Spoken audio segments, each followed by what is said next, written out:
Merry Christmas, Bourbon Review, drinks by the dram, James Cree's Cattle Ranch Whiskey 4-year-old Tennessee Bourbon Whiskey.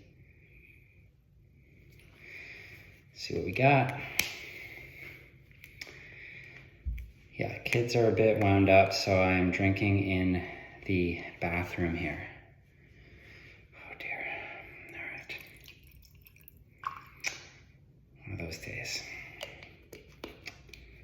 I think I'm gonna like this. Just have a feeling.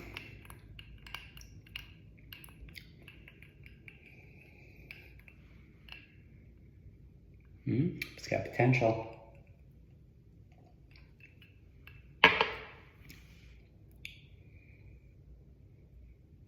Yeah, smooth.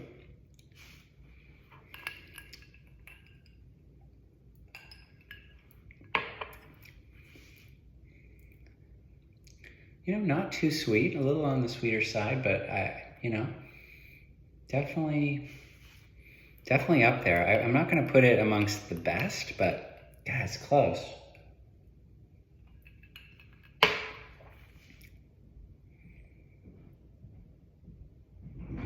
7.1, that's a review.